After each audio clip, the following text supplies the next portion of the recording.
Hey guys, Retro Mikey 78. I'm here with my monthly update and some gaming news that I've came across at the end of this week.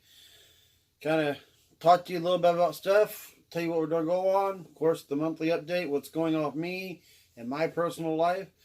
We'll also talk about why I canceled my PS1 Classic. See if you guys think, hey, same thing I did, just wasn't worth it.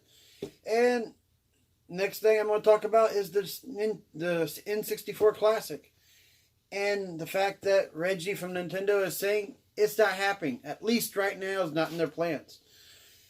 And then we're also going to talk about the new Microsoft Xbox diskless console coming out next year.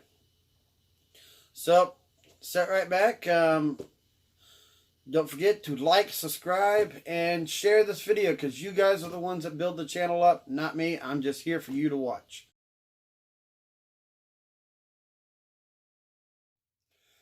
Alright, now start off the channel. My weight loss, like I talk about every month. Still working on the bariatric surgery. My doctor still wants me to hit a BMI of 55. BMI, which is about 330 pounds before I can proceed and even schedule the surgery. So right now I'm down to 343 pounds. So about another 13, 14 pounds and I should be ready to schedule the surgery and really start losing this weight and maybe be able to be thin again. I mean, I've been heavy for the last 15 years. Really looking forward to this. It'll be a life-changing experience. Hey, you guys don't get to share with me on this channel as I progress and go. But let's get into the heart of the news. The PS1 Classic. They released the... I haven't done this list. I've been real busy with work and other stuff going on. So, the PS1 Classic, they released their list of games. And it really upset me when they released the list. I was looking forward to some of their the high dollar titles or the hard to find titles maybe, or even just more popular titles. But they released what they did, and at first I was like, all right, I'll keep it. Maybe it'd be like the NES Classic or the SNES Classic, and it'd be something I could either hack or put more games on, or maybe the interface is really cool and it'd just be something to have fun. I saw the reviews last week and just like, oh, you gotta be kidding me. Plus the fact of, there's only about 9 games on this list that I'm gonna play personally. And the sad thing is, out of those 9 games, I guess there's 10 games. Out of those 10 games on the list, I own 9 of them already. I mean, I own Battle Arena Toshinden, Destruction Derby, Twisted Metal, Siphon Filter, Resident Evil Director's Cut, Rayman, Metal Gear Solid, Final Fantasy VII, Grand Theft Auto. I mean, I already own all these. The only one on the list that even remotely looks interesting to me would be Oddworld Abe's Odyssey. And I had that back in the day. It's not an expensive game. I could just either find, if I found it out in the wild, I'd love that. Or hey, I could order it off eBay for about 15 to 18 bucks. Have a complete copy and save myself the $100. I mean, there was a few other of these games on there that looked sort of interesting.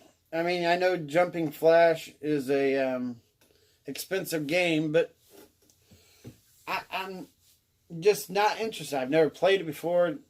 And one of these days I might emulate it just to try it or whatever, but it's just just 9 more games I don't need. Alright, first off, we're going to talk about the N64 Classic and why it's not coming out.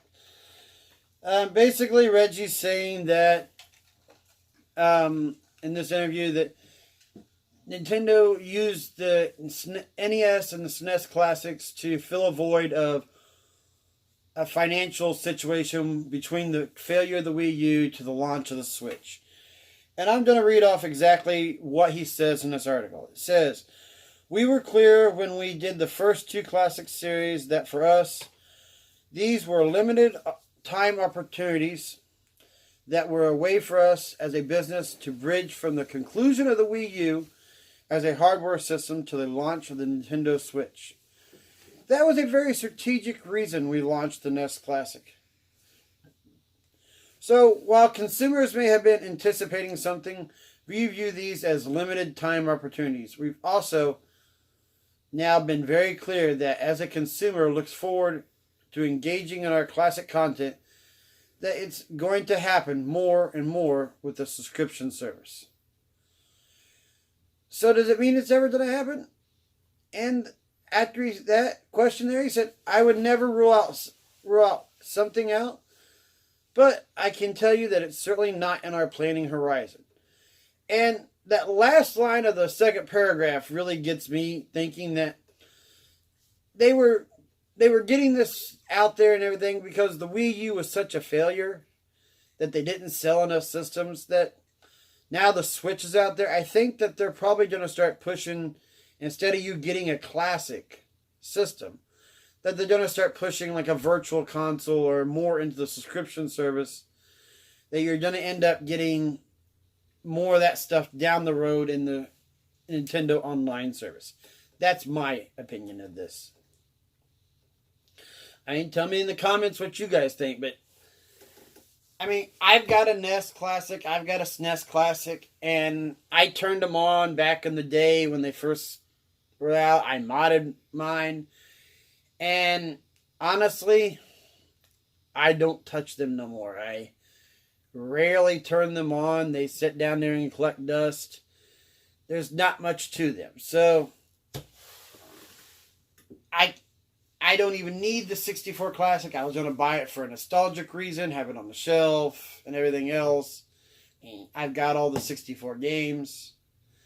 So, I mean, I'm not too disappointed on this. If they release it on the Switch, I might purchase some of the games that I would prefer to have portably. Maybe have online player capability. Mario Kart 64, GoldenEye, Ps1, a Perfect Dark. Some of those games, Star Fox 64. The multiplayer capabilities on those would just be awesome to have.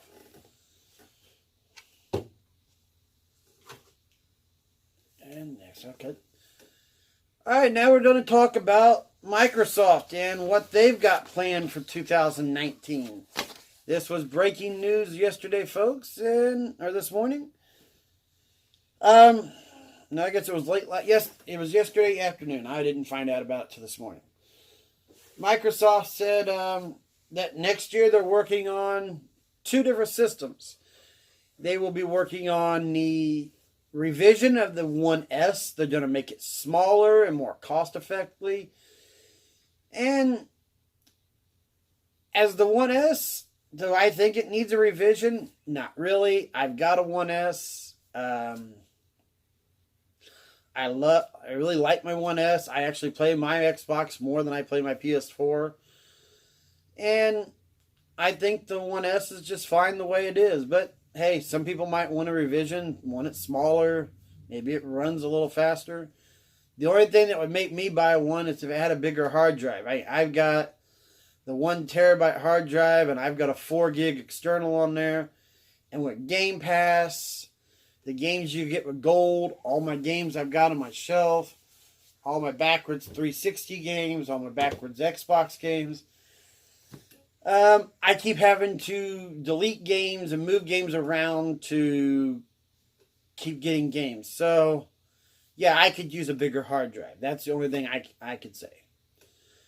But then they're also talking about another console that they're kind of released next year. And this is the big talk. And they're going to do a low-cost discless Xbox One.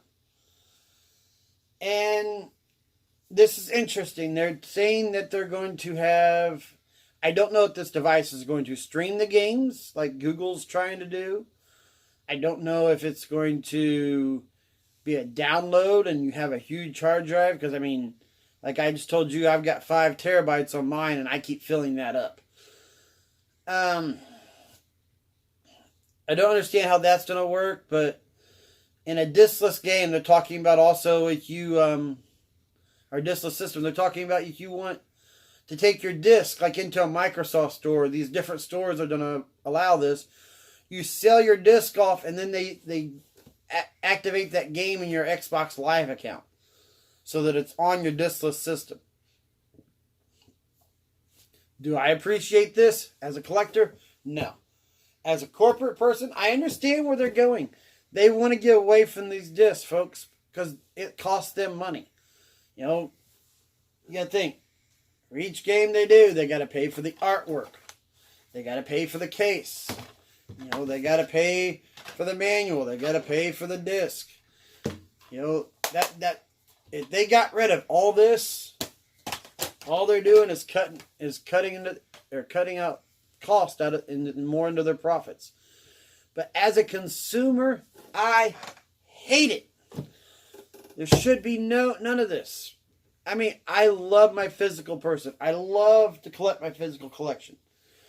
But hey, what are we going to do? This is where the future is going. I don't know if this is a test for the next set. They're saying the Xbox Scarlet won't come out until 2020.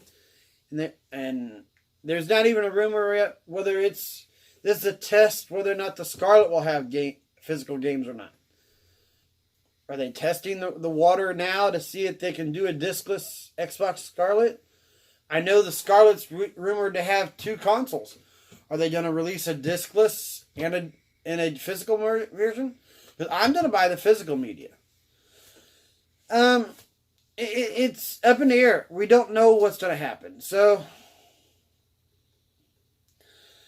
you know, these are the articles that I want to talk about. They don't know what the cost feature is. They said somewhere under $2. I'm hearing maybe even $100. So I'm thinking if it's $100, $150, people can get an Xbox One, buy their disc digitally. Some people might love that. And if you got a real small apartment and you don't have room to collect physical media, I mean, buy it and maybe it's for you. But the average game collector, we don't like that. We like to be able to take our disc. You know, even if I don't want to collect this stuff, I can play the game, then trade that off and get something off for the next game. But if you keep doing this and making these digital games, and everybody out there keeps buying these digital games, that's all we're going to do. And now we're going to all start paying full price for content that you'll never be able to resell. Yeah, and a lot of game stores will go out of business. You know, all these mom and pop stores, you know, they'll just be able to do retro. There will be no more new titles coming in. Places like GameStop and, you know, how much does Best Buy, you know, I know they're already hurting financially. If you take away their game market, that's up 25% of their store. So, like I said, you guys leave me a comment. Don't forget to like, share, subscribe this, you know, as much as you can. And I'll catch you guys back here real soon. I know I'm going to be gone the rest of the week. I should have some video footage maybe after Thanksgiving. I am going to go back home to Indiana.